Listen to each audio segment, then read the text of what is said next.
আসসালামু আলাইকুম প্রিয় দর্শক, অন্য মঞ্চের আলোচনায় আপনাদের সকলকে আমন্ত্রণ জানাচ্ছি।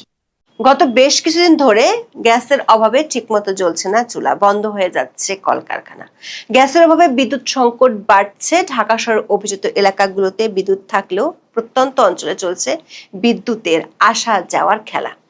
বাজারে কাঁচামরিচের ঝাঁজের সাথে পাল্লা দিয়ে বাড়ছে জিনিসপত্রের দাম। মধ্যবিত্ত আর নিম্নবিত্তের পকেটে বেশ টান পড়েছে, বিনিয়োগেরও বেহাল দশা। নতুন সরকার আসার পর কর্মসংস্থানের যে আশা ছিল সেটির লক্ষণ দেখা যাচ্ছে না। এরই মধ্যে শেখ হাসিনার দেশে ফেরার ঘোষণা সরকারের জন্য রাজনৈতিক অস্থিরতা বাড়িয়েছে। বুধবার দিল্লিতে সাংবাদিকদের অনুষ্ঠানে শেখ হাসিনার ভার্চুয়াল উপস্থিতি আর বক্তব্য দেওয়ার ঘোষণা সরকারের সেই অস্থিরতাকে বহু গুণ বাড়িয়ে দিয়েছে। সরকারের নীতি নির্ধারকদের পরস্পর বিরোধী বক্তব্যে এই অস্থিরতা আরো ফুটে উঠেছে। আর আন্তর্জাতিক ক্ষেত্রে এখন শ্যাম রাখি না কুল রাখির মতো অবস্থা। এত সব সমস্যার মধ্যে তারেক রহমানের সরকারের জন্য নতুন উপদ্রব হয়ে দেখা দিয়েছে একসময়ের মিত্র এনসিপি আর জামাত শিবির। সম্প্রতি সিলেট অঞ্চলে এনসিপির সাথে স্থানীয় বিএনপির সংঘর্ষ হয়েছিল। সেটি থামতে না থামতেই সরকারের মাত্র 7 মাসের মধ্যে সারা দেশে পাবলিক বিশ্ববিদ্যালয়ের ক্যাম্পাসগুলো রাজনৈতিক সহিংসতায় উত্তপ্ত হয়ে উঠেছে। রাজশাহী বিশ্ববিদ্যালয়ে ঘটনা শুরু হলেও সেটি রংপুর গড়িয়ে রাজধানী ঢাকার পাবলিক বিশ্ববিদ্যালয় ও কলেজগুলোতে পৌঁছেছে। ছাত্রদল শিবির সংঘর্ষে 2 দিনই আহত হয়েছে সাংবাদিক সহ অন্তত 99 জন। প্রশ্ন হলো, 7 মাসের মধ্যে এত এত সমস্যা আর উত্তেজনার বিস্তার কেন ঘটছে? সবচেয়ে অবাক করা বিষয় হলো, এসব উত্তেজনা ও সহিংসতা যাদের দিয়ে ঠেকাবে সেই পুলিশ বাহিনী নিজেই নিজের জন্য সতর্কতা জারি করছে। 2টি জায়গায় আইইডি বোমা পাওয়া ও একটি জায়গায় বোমা বিস্ফোরণের পর এ নিয়ে খোদ পুলিশের মধ্যে আতঙ্ক আছে। গত 2 দিনে শিক্ষা প্রতিষ্ঠানগুলোতে যখন দফায় দফায় সংঘর্ষ চলছিল, সেসব সংঘর্ষে পুলিশকে ব্যাপক রকমের নীরব দর্শক হিসেবে থাকতে দেখা গেছে। শুধু বাঁশি বাজানো ছাড়া আর কোনো কাজ ছিল না পুলিশ বাহিনীর। উল্টো স্রোতে চলে স্বরাষ্ট্রমন্ত্রী সালাউদ্দিন আহমেদ অবশ্য দাবি করেছেন আইন শৃঙ্খলা পরিস্থিতি নিয়ন্ত্রণে আছে। প্রশ্ন হলো, এমন বাঁশি ফোকানো পুলিশ বাহিনী দিয়ে বিএনপি কতদিন পরিস্থিতি নিয়ন্ত্রণে রাখতে পারবে? বিস্তারিত জানতে চলুন যাওয়া যাক বিশ্লেষণে।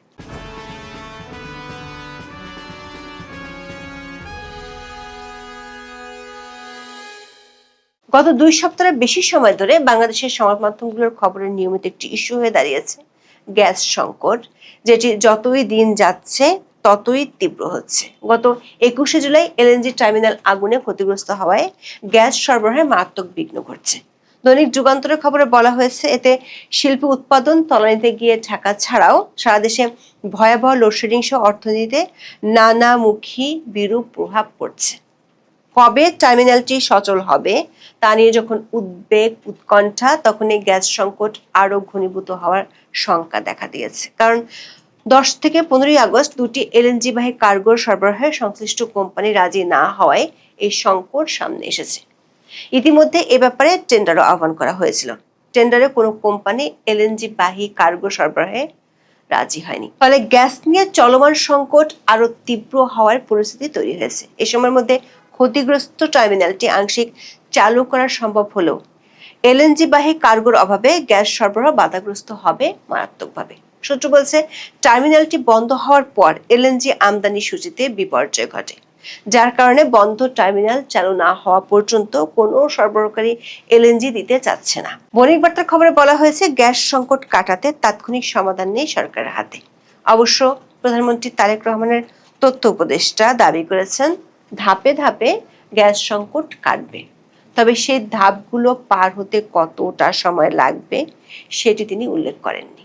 পত্রিকার শিরোনামগুলো জানান দিচ্ছে, পরিস্থিতি দিনকে দিন নাজুক হচ্ছে। তীব্র গ্যাস সংকটে দেশের অনেক জায়গায় রান্নাঘরের চুলো জ্বলছে না, হোটেলের খাবারই মানুষের ভরসা। সিএনজি স্টেশনগুলোতে গাড়ির সারি বাড়ছে। এরই মধ্যে মরার উপরে খাড়ার ঘা হচ্ছে, সরকার এলপিজি গ্যাসের দাম বাড়িয়েছে। তার চেয়ে খারাপ প্রভাব পড়ছে দেশের অর্থনীতিতে। 4 আগস্ট প্রথম আলোর খবরের শিরোনাম হলো, গ্যাসের অভাবে উৎপাদন কম, ছুটি বাড়িয়েছে কিছু কারখানা। দেশের অনেকগুলো কারখানা গ্যাসের অভাবে বন্ধ হয়ে গেছে। গ্যাস সংকটের চাপ বাড়ছে বিদ্যুতের উপর। পাওয়ার গ্রিড বাংলাদেশের তথ্য অনুযায়ী সোমবার দিনের বেশিরভাগ সময় বিদ্যুৎ উৎপাদনে ঘাটতি 3000 মেগাওয়াটের বেশি ছিল। এতে সারা দেশে লোডশেডিং এর সময় ও পরিধি বাড়াতে হয়েছে। অনেক শহর ও গ্রামে বিদ্যুৎ এখন আসে আর যায়। গ্যাস বিদ্যুতের অভাবে দেশের অর্থনীতি যখন নাজেহাল অবস্থা, তখন সরকার চলছে ঋণ নিয়ে। 2026-27 অর্থ বছরের প্রথম 13 দিনই সরকারের ব্যাংক ঋণের পরিমাণ দাঁড়িয়েছে 9,209 কোটি টাকা। মধ্যবিত্ত ও নিম্নবিত্তের যখন পকেটে টান পড়েছে, তখন বাড়ছে জিনিসপত্রের দাম। কাঁচামরিচের দাম 1 লাফে 400 টাকায় পৌঁছে যাওয়ায় ভারত থেকে আমদানির সিদ্ধান্ত নিতে হয়েছে। এর আগে ইরান যুদ্ধের সময় যখন বাংলাদেশে ব্যাপক হারে জ্বালানি সংকট দেখা দিয়েছিল, তখন ভারত পাইপলাইন দিয়ে ডিজেল দিয়েছিল। তবে অর্থনীতির ক্ষেত্রে ভারতের সাথে বাংলাদেশের এই সম্পর্ক রাজনীতিতে গিয়ে ধাক্কা খাচ্ছে। শেখ হাসিনার দেশে ফেরার ঘোষণার পর সেই ধাক্কার প্রভাবে জোর বেড়েছে। এর মধ্যে 5 আগস্ট বুধবার শেখ হাসিনা দিল্লিতে সাংবাদিকদের একটি অনুষ্ঠানে ভার্চুয়ালি উপস্থিত থাকার খবর গণমাধ্যমে প্রকাশের পর থেকে বাংলাদেশ সরকারের পক্ষ থেকে সর্বোচ্চ প্রতিক্রিয়া দেখা যাচ্ছে। বুধবার দিল্লিতে foreign correspondents club of south এশিয়ার আয়োজনে ভার্চুয়ালি অংশগ্রহণের কথা রয়েছে শেখ হাসিনার। দিল্লির ব্রিফিংয়ে বাংলাদেশ সরকার নির্বাহী আদেশে কার্যক্রম নিষিদ্ধ দল, আওয়ামী লীগের নেতা, সাবেক কূটনীতিক ও বিভিন্ন পর্যায়ে দায়িত্ব পালন করা কর্মকর্তাদেরও আমন্ত্রণ জানানো হয়েছে। তাদের মধ্যে শেখ হাসিনার ছেলে সজীব ওয়াজেদ জয়, সাবেক শিক্ষামন্ত্রী মহিবুল হাসান চৌধুরী নওফেলও রয়েছেন। প্যানেলে ক্রিকেটার সাকিব আল হাসান, সাবেক কূটনীতিক আমিনুল হক পলাশ ও বিশ্লেষক আবু ওবায়দা ওয়াইনের নাম রয়েছে। এছাড়া বাংলাদেশ হিউম্যান রাইটস ওয়াচের সেক্রেটারি জেনারেল মোহাম্মদ আলী সিদ্দিকী এবং সংস্থাটির যুক্তরাষ্ট্র শাখার পরিচালক শাহ মোহাম্মদ বখতিয়ারেরও নাম রয়েছে। বিষয়টি সামনে আসার পর নড়েচড়ে বসেছে বাংলাদেশ সরকার। প্রধানমন্ত্রীর পররাষ্ট্র বিষয়ক উপদেষ্টা হুমায়ুন কবিরের সঙ্গে সোমবার সৌজন্য সাক্ষাৎ করেন ঢাকায় নিযুক্ত ভারতের হাই কমিশনার দীনেশ ত্রিবেদী। এ সময় শেখ হাসিনা সহ কার্যক্রম নিষিদ্ধ আওয়ামী লীগের কেউ যেন ভারতের ভূখণ্ড ব্যবহার করে রাজনৈতিক বক্তব্য দিতে না পারেন, সে বিষয়ে দিল্লি সহযোগিতা চান তারেক রহমানের উপদেষ্টা। কিন্তু একদিনের মধ্যেই ভারত সরকার জানিয়ে দিয়েছে এই অনুষ্ঠান ঠেকানোর উপায় তাদের হাতে নেই। দেশটির পররাষ্ট্র মন্ত্রণালয়ের মুখপাত্র রণধীর জয়সওয়ালের কাছে মঙ্গলবার সাংবাদিকরা বিষয়টি নিয়ে জানতে চেয়েছিলেন।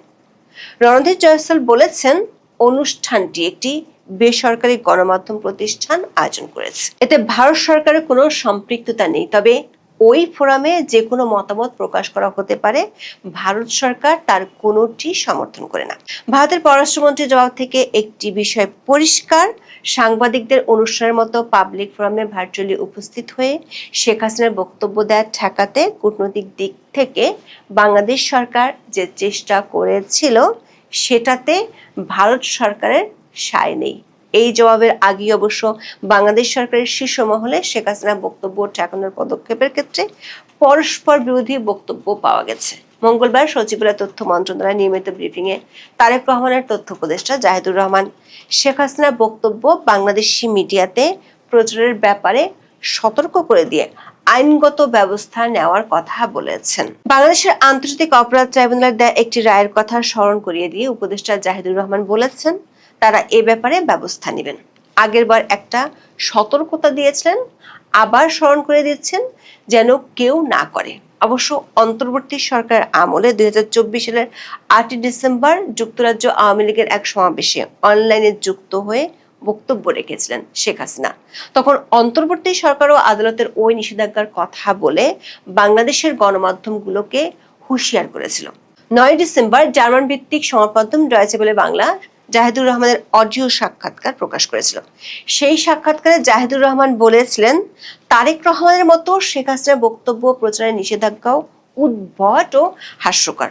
অবশ্য জাহিদুর রহমান শেখ হাসিনার যে কোনো বক্তব্য প্রচার না করার জন্য হুঁশিয়ারি দিলেও আইসিটির চিফ প্রসিকিউটর আমিনুল ইসলাম বলেছেন, বিদ্বেষমূলক বক্তব্য ছাড়া সাবেক প্রধানমন্ত্রী শেখ হাসিনার বক্তব্য প্রচারে কোনো আইনি বাধা নেই। 4 আগস্ট ট্রাইব্যুনালে নিজের কার্যালয়ে সংবাদ সম্মেলনে সাংবাদিকদের প্রশ্নের জবাবে তিনি কথা বলেন। আন্তর্জাতিক অপরাধ ট্রাইব্যুনাল রায়ে পরিষ্কারভাবে বলেছিলেন, বিদ্বেষমূলক বক্তব্যই শুধু প্রচার বা প্রকাশ করা যাবে না। শেষ পর্যন্ত এ নিয়ে তথ্য ও সম্প্রচার মন্ত্রণালয় থেকে বিবৃতিও দেওয়া হয়েছে, যেখানে দাবি করা হয়েছে আন্তর্জাতিক অপরাধ ট্রাইব্যুনাল এর আগে গণমাধ্যম ও সামাজিক যোগাযোগ মাধ্যমে শেখ হাসিনার বক্তব্য প্রচারের উপর নিষেধাজ্ঞা দিয়েছেন। যদিও আইসিটির চিফ প্রসিকিউটর বলেছেন, শুধু বিদ্বেষমূলক বক্তব্য প্রচার করা যাবে না, শেখ হাসিনার স্বাভাবিক বক্তব্য প্রচার করা যাবে। একাধিক সূত্র বলছে, বুধবার শেখ হাসিনার বক্তব্য দেওয়ার ঘোষণাটি সরকারের চিন্তা বাড়াচ্ছে। সরকার একটি পক্ষ বলছে, শেখ হাসিনা দেশে আসার ঘোষণা দেওয়ার পর থেকে কূটনৈতিক ও রাজনৈতিক মহলে কিছু বিষয় নিয়ে সরকারকে জটিলতার মধ্যে পড়তে হচ্ছে। এর মধ্যে পাবলিক ফোরামে শেখ হাসিনা বক্তব্য দিলে সেই জটিলতা আরো বাড়ার আশঙ্কা করছে সরকার। তবে সরকার যেভাবে দেশীয় সংবাদ মাধ্যমের উপর নিষেধাজ্ঞা আরোপ করছে, সেটি সরকারের ভাবমূর্তিকে আরো প্রশ্নের মুখে ফেলতে পারে বলে মনে করছে একটি পক্ষ। দিল্লির ওই অনুষ্ঠানে বিদেশি সাংবাদিকরা ভার্চুয়ালি উপস্থিত থাকবেন।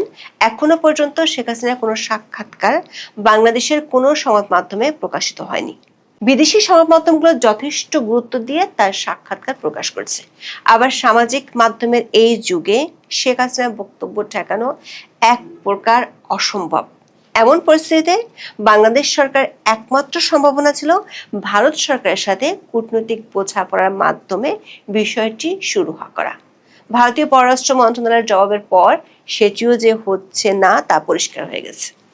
ফলে দেশের গ্যাস, বিদ্যুৎ আর অর্থনীতির বেহাল দশার সাথে দেশে না থেকেও রাজনীতিতে শেখ হাসিনা তারেক রহমানের সরকারের জন্য যথেষ্ট জটিল পরিস্থিতি তৈরি করছেন। এর মধ্যে বিএনপির একসময়ের মিত্র জামাত শিবিরের সাথে মুখোমুখি অবস্থানে চলে যাওয়ার সংকট আরো বাড়ছে। সিলেটে কয়েকদিন আগে এনসিপির সাথে স্থানীয় বিএনপি ও ছাত্রদলের সংঘর্ষ হয়েছে। সবশেষ গত 2 দিনে 4টি পাবলিক বিশ্ববিদ্যালয়ের রাজনৈতিক সহিংসতায় উত্তপ্ত হয়ে উঠেছে। 24 5 আগস্ট রাজনৈতিক পট পরিবর্তনের 2 বছরের মধ্যে এমন উত্তাল অবস্থা দেখেনি ক্যাম্পাসগুলো। ছাত্র দল শিবির সংঘর্ষে 2 দিনেই আহত হয়েছে সাংবাদিক সহ অন্তত 99 জন। সোমবার বেগম রোকেয়া বিশ্ববিদ্যালয় থেকে শুরু হয় রক্তাক্ত সংঘর্ষের। সবশেষ সংঘর্ষ এসে ঠেকেছে ঢাকার জগন্নাথ বিশ্ববিদ্যালয়, আলিয়া মাদ্রাসা আর ঢাকা কলেজ ক্যাম্পাসে। রাজশাহী বিশ্ববিদ্যালয়ের প্যারিস রোডে বিলবোর্ড থেকে যুদ্ধাপরাধের মামলায় দণ্ডিত কয়েকজনের ছবি নিয়ে শুরু হয় বিতর্ক। পরে তীব্র বিতর্ক, সমালোচনা ও শিক্ষার্থীদের প্রতিবাদের মুখে ছবিগুলো সরিয়ে নেওয়ার সিদ্ধান্ত জানায় বিশ্ববিদ্যালয় প্রশাসন। একই ইস্যুতে সংঘর্ষ ঘটেছে রংপুর বেগম রোকেয়া বিশ্ববিদ্যালয়ে ছাত্রদল ও ছাত্র শিবিরের নেতাকর্মীদের মধ্যে। সোমবার সন্ধ্যা 7:30টার দিকে শুরু হওয়া সংঘর্ষ চলে প্রায় 3 ঘন্টা।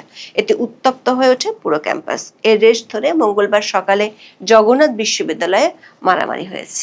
বিশ্ববিদ্যালয়ের এক সভায় অডিটোরিয়ামে শিক্ষার্থীদের দাবি সংবলিত প্লাকার্ড হাতে ঢুকতে বাধা দেওয়াকে কেন্দ্র করে ছাত্রদল ও যোগসু শিবিরের নেতাদের মধ্যে ধাক্কাধাক্কি ও হাতাহাতির ঘটনা ঘটে। পরবর্তী সময় অনুষ্ঠান শেষে যোগসু ও ছাত্র শক্তির নেতাদের উপর হামলা চালায় জবি শাখা ছাত্রদলের নেতাকর্মীরা। এতে 3 ছাত্র সংগঠনের নেতাকর্মী ও সাংবাদিক সহ অন্তত 50 জন আহত হয়েছেন। হামলায় গুরুতর আহত হয়েছেন যোগসুর ভিপি, জিএস, এজিএস এবং জবির ছাত্র শক্তির সভাপতি শাহিন মিয়া, সেক্রেটারি ফেরদৌস শেখ, জবির ছাত্রফ্রন্টের ইভান তাসিফ সহ অনেকে। বিকাল 4টার দিকে সরকারি আলিয়া মাদ্রাসা ক্যাম্পাসে ছাত্রদল ও ইসলামী ছাত্র শিবিরের নেতাকর্মীদের মধ্যে দফায় দফায় ধাওয়া, পাল্টা ধাওয়া ও সংঘর্ষের ঘটনা ঘটে। এতে আহত হন ছাত্রদলের 2 নেতা। ক্যাম্পাসের ভিতরে ন্যাশনাল মেডিকেলের সামনে এই সংঘর্ষের সূত্রপাত হয়। সংঘর্ষ ছড়িয়ে পড়ে ঢাকা কলেজেও। ছাত্রদলের নেতাকর্মীদের হামলায় শিবিরের নেতাকর্মী ঢাকা কলেজ ছাড়তে বাধ্য হয়। সংঘর্ষের পর 3টি শিক্ষা প্রতিষ্ঠানের নিয়ন্ত্রণ নিয়েছে ছাত্রদল। বিভিন্ন মিডিয়াতে সংঘর্ষের লাইভ চলাকালে দেখা গিয়েছিল ঘটনাস্থলে নিরাপদ দূরত্বে পুলিশ দাঁড়িয়েছিল আর পুলিশের উপস্থিতিতে 2 পক্ষ মারামারি করছিল। আলিয়া মাদ্রাসার সামনে যুবদল নেতারা পুলিশকে অ্যাকশনে যেতে বললেও পুলিশ নীরব দর্শকের মতো দাঁড়িয়েছিল আর কিছুক্ষণ পর পর বাঁশিতে ফু দিয়ে নিজেদের অস্তিত্ব জানান দিচ্ছিল। গত 2 দিনে যে 4টি ক্যাম্পাসে সংঘর্ষ হয়েছে তার সবগুলোতে একই দৃশ্য দেখা গেছে। প্রশ্ন উঠেছে, পুলিশ কেন এমন নীরব দর্শকের ভূমিকায় থাকছে? দৈনিক দেশ রূপান্তরের এক খবরে বলা হয়েছে, আগস্ট মাস ঘিরে পুলিশে শুরু হয়েছে এক ধরনের চাপা আতঙ্ক। সম্প্রতি মেট্রো রেল স্টেশন ও সাভারে বোমা উদ্ধার এবং আওয়ামী লীগের নেতা কর্মীদের তৎপরতা বেড়ে যাওয়ায় নড়ে চড়ে বসেছে আইন শৃঙ্খলা বাহিনী। ইতিমধ্যে পুলিশ সদর দপ্তর থেকে সতর্কতা জারি করে সব জেলার এসপি সহ ইউনিট প্রধানদের বিশেষ বার্তা পাঠানো হয়েছে। কোনো স্থানে বোমার তথ্য পেলে তা উড়িয়ে না দেওয়ার পাশাপাশি পুলিশের প্রত্যেক সদস্যকে সাবধানে চলাফেরার নির্দেশনা দেওয়া হয়েছে এবং পোশাক পরে একা চলাফেরা করতে বারণ করা হয়েছে। গত শনিবার পুলিশ সদর দপ্তরের অপারেশনস নিয়ন্ত্রণ কক্ষ থেকে একটি জরুরি নির্দেশনা দেওয়া হয়েছে। ওই বার্তায় বলা হয়েছে, পুলিশের ব্যবহৃত যানবাহন হামলার লক্ষ্যবস্তু হতে পারে, সেজন্য দেশব্যাপী সতর্কতা জারি করেছে পুলিশ সদর দপ্তর। তাৎক্ষণিকভাবে মাঠ পর্যায়ের সব ইউনিটকে নিরাপত্তা ব্যবস্থা জোরদার করার নির্দেশনা দেওয়া হয়েছে। বার্তায় বলা হয়েছে, পুলিশের ব্যবহৃত জিপ, পিকআপ, বাস সহ বিভিন্ন যানবাহনের উপর হামলা হতে পারে। এমন গোয়েন্দা তথ্যের ভিত্তিতে নিরাপত্তা নিশ্চিতে সর্বোচ্চ সতর্কতা অবলম্বন করতে হবে। দায়িত্বরত অবস্থায় কোনো যানবাহন থামানোর প্রয়োজন হলে তার নিরাপদ স্থানে পার্কিং করার কথা বলা হয়েছে। অবশ্য বাংলাদেশের স্বরাষ্ট্রমন্ত্রী 4 আগস্ট দাবি করেছেন, আইন শৃঙ্খলা পরিস্থিতি নিয়ন্ত্রণে আছে। বিএনপির কয়েকজন সিনিয়র নেতা বলেছেন, পরিস্থিতি ক্রমশ জটিল হচ্ছে। একদিকে সাধারণ মানুষের জীবনকে প্রভাবিত করে এমন সমস্যাগুলো কবে সমাধান করা যাবে তার ব্যাপারে সরকারই নিশ্চিত নয়। অন্যদিকে দেশের বাইরে থেকে শেখ হাসিনার ঘোষণা ও তার বক্তব্য দেখে কেন্দ্র করে সরকারের উদ্বেগ পরিষ্কার হয়ে যাচ্ছে। অন্যদিকে এতদিনে মিত্র জামাতের ছাত্র সংগঠন মারমুখী অবস্থানে চলে গিয়েছে, ফলে রাজনীতির মাঠও গরম হয়ে যাচ্ছে। বিশ্লেষকরা মনে করেন, সহিংসতা আর উদ্বেগ যে হারে বাড়ছে তাতে বিদেশি বিনিয়োগকারীরা কোনো আশার আলো দেখছে না। রাজনৈতিক ও সামাজিক স্থিতিশীলতা আনতে না পারলে সরকারের জন্য পরিস্থিতি আরো বেশি নাজুক হবে। প্রিয় দর্শক, আজ এমন একটি বিষয় আপনাদের সামনে তুলে ধরতে যাচ্ছি যা আগে কখনোই তুলে ধরিনি, এবং এরকম কোনো বিষয়ে কথা বলতে হবে তা খুনাক্ষরেও ভাবিনি। যেহেতু বিষয়টি ব্যতিক্রম, সেহেতু কিছু সতর্কবার্তা থাকবে। অবশ্যই আপনি 18+ হলেই এই ভিডিওর পরবর্তী অংশ দেখবেন এবং অবশ্যই একা দেখবেন। এমনকি আপনার পাশে আপনার বন্ধু, গার্লফ্রেন্ড, স্ত্রীও যেন না থাকে। হ্যাঁ, যেহেতু টপিক জুলাই জঙ্গি, তাই এখানে এমন কিছু শব্দের ব্যবহার রয়েছে যা শুধু আপনাকে হতবাগী করবে না, বরং অন্য মানুষের সামনে বসে দেখলে চরমভাবে বিব্রত করতে পারে। হ্যাঁ, বলছিলাম জুলাই জঙ্গি, ঢাকা বিশ্ববিদ্যালয়ের মব স্টার এবি জুবায়েরের কথা। সে একটি গোত্র বা একটি গোষ্ঠীর কাছে গিয়ে বিশেষ কিছু করিয়েছে, কিন্তু তাদের অর্থ পরিশোধ করেনি বলে তাদেরকে গণধোলাই দিয়েছে। আপনারা জানেন, গতকাল হবিগঞ্জে তাদের অন্য জুলাই জঙ্গি ফ্রেন্ড সার্জিস, নাসির উদ্দিন সহ ছোট বড় জুলাই সন্ত্রাসীরা হবিগঞ্জে ছাত্রদলের দ্বারা ব্যাপক মাইর খেয়েছে। যে মাইর তারা হবিগঞ্জে খেয়েছে তা কিন্তু দেখার মতো। গোপালগঞ্জেও এইভাবে তাদেরকে ভীত হতে দেখিনি, যদিও গোপালগঞ্জে তাদেরকে সেনাবাহিনীর এপিসিতে করে উদ্ধার করে নিয়ে আসা হয়েছিল, কিন্তু হবিগঞ্জে তাদের উদ্ধার করবে কে? তারা কি ওয়াকার বাবাকে ডাকবে, সেনাবাহিনী আসেন উদ্ধার করেন, দেখো আমাদের কি করলো, নাকি চিৎকার করে বলবে সবাই রাজুতে আয়, সবাই রাজুতে, সবাই প্রত্যেকটা হলের সবাই রাজুতে আসো, সবাই রাজুতে আসো, সবাই রাজুতে আসো। না, রাজু বা পরীর বাগ কোথাও আর আসতে বা যেতে বলা হচ্ছে না। একদিকে বন্ধুরা মার খাচ্ছে হবিগঞ্জে ছাত্রদলের দ্বারা, অপরদিকে এবি জুবায়ের গেছে বিশেষ কর্মে মনোনিবেশ করতে, কিন্তু তার ফেসবুকে লিখে রাখলেও আপনারা দেখতে পাচ্ছেন শ্রমিকের গায়ের ঘাম শুকিয়ে যাওয়ার আগেই তার পাওনা পরিশোধ করে দাও, এটি তাদের নবী মোহাম্মদ বলেছেন, কিন্তু বাস্তবে সেটি তিনি করেননি বলে যাদের পারিশ্রমিক দেননি তারা তাকে পিটিয়েছে, তাদের সাথে উল্টো মব করেছে, ভিডিও ধারণ করেছে এবং ইন্টারনেটে এই ভিডিও এখন ছয়লাভ। এই ভিডিওর বক্তব্য, কথাবার্তা এবং বিশেষ বিবরণী আপনাকে হতভম্ব করতে পারে, আপনার গা ঘিনঘিন করতে পারে। তাও দেখুন, বুঝুন, যেহেতু জুলাই জঙ্গি টপিক তাই আপনাকে বিব্রত হতেই হবে। আজকে আসো আসো, এই এদের মতন ছেলেরা এই যে ঝামেলা করে। আসো, এই শোনো, এই চপ চপ চপ চপ এই চুপ কর ভিডিও চপ চপ এই চপ চপ চপ এই চপ এই যে আমরা ব্রিজে আসছি কাজ করতে, এই দুইজন ধন চুষাইছে, এই দুইজন ধন চুষিয়ে টাকা দেবে না, এখন চলে যাচ্ছে। এই দুইজন ধন চুষিয়েছে, টাকা দিবে না, এখন চলে যাচ্ছে। এখন ধরছি দুজনকে।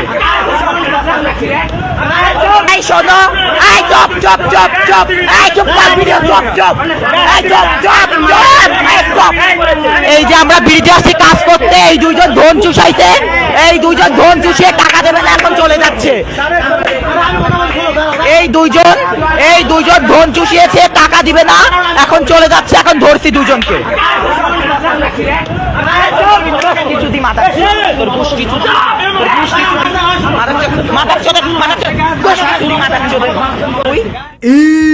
Brother, what's that? এই দুইজন ধন চুষিয়েছে, টাকা দিবে না, এখন চলে যাচ্ছে। এখন ধরছি দুজনকে। What's that? What's that, brother? Brother, এবার বলুন তো, আপনারা এরকম কোনো ঘটনার সাক্ষী কখনো আগে হয়েছেন? যদিও এবি জুবায়ের এই ঘটনা ঘটানোর পরে ঘটনাকে গোপন করার জন্য নানান টালবাহানা করেছে, যেমনটা তাদের ওস্তাদ জামাতি সেই বুড়া গাজী নজরুল ইসলাম প্রথমে বলেছিল এটি এআই দিয়ে নির্মিত, তারপরে বলেছে আমার দ্বিতীয় বউ, তারপরে তাকে জামাত থেকে বহিষ্কার করা হয়েছে, এবং পরবর্তীতে আশিক বানায় আপনি সহ কত কত ভিডিও তার সামনে আসলো। এই পিচ্চি জামায়াত অর্থাৎ শিবিরের কর্মী এবি জুবায়ের অস্বীকার করে লিখেছে যে তার সাংবাদিক বন্ধুকে পরীরবাগের ওই বিশেষ ব্রিজ থেকে ছিনিয়ে আনতে সে গেছিল, মব করতে গেছিল, কিন্তু হিজরা সম্প্রদায়ের লোকজন তাদের ব্যাপারে মিথ্যা বলেছে, তাদের চরিত্র হনন করেছে। যার চরিত্র নেই সেই চরিত্র আবার হনন করা যায় কীভাবে, এটি একটি বড় প্রশ্ন, তবে শাক দিয়ে মাছ ঢাকা যাবে না। খুব বেসিক কয়েকটা প্রশ্ন যদি করি, হিজরারা বাংলাদেশের আর কাউকে খুঁজে পায় না, ঢাকা বিশ্ববিদ্যালয় থেকে ওর ওই পরীরবাগের ওই বিশেষ ব্রিজে যাওয়ার কি দরকার ছিল? তাও আবার গেঞ্জি ড্রেস আপ দেখলে তো বোঝাই যাচ্ছে, এবং হাত জোর করে হিজরাদের কাছে ক্ষমা চাইছিল যে এই বিষয়টি সামনে আইনেন না, এবং হিজরা কর্তৃক তাদেরকে যে গালাগালিটা করেছে এ থেকে আপনারা কি বুঝলেন? সাংবাদিক ক্যামেরা নিয়ে ওখানে যাবে, বন্ধু এই এবি জুবায়ের বা মবস্টারকে নিয়ে কেন ওখানে যাবে?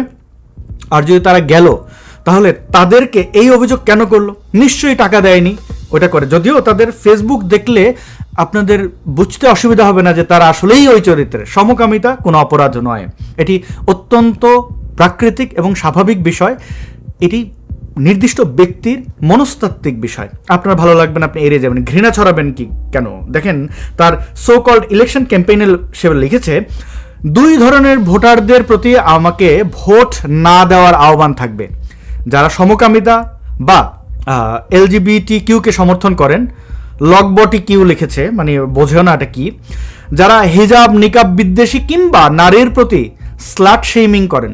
নারীর প্রতি স্লাট শেমিং মানেই তো মানে ইভ টিজিং নারীদের করেন নার মতো আর কি। ইভ মানে কি?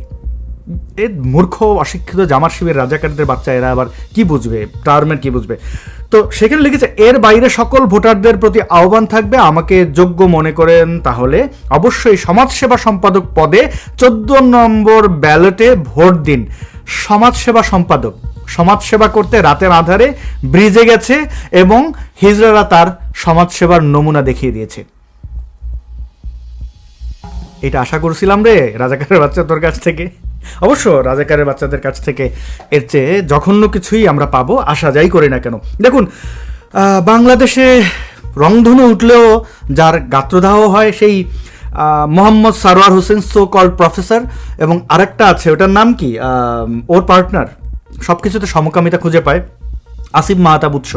এই দুইটার উপদ্রবে আপনারা দেখেছেন সাধারণ মানুষ রক্ষা পায় না। তো এই মোহাম্মদ সরোয়ার হোসেন লিখেছে, এলজি ইস্যুতে স্পষ্ট অবস্থান নেওয়া এবি জুবায়েরের 7606 মানে সে 7606 ভোট পেয়ে সমাজসেবা সম্পাদক হিসেবে পাশ করেছেন, আন্তরিকভাবে দোয়া রইল।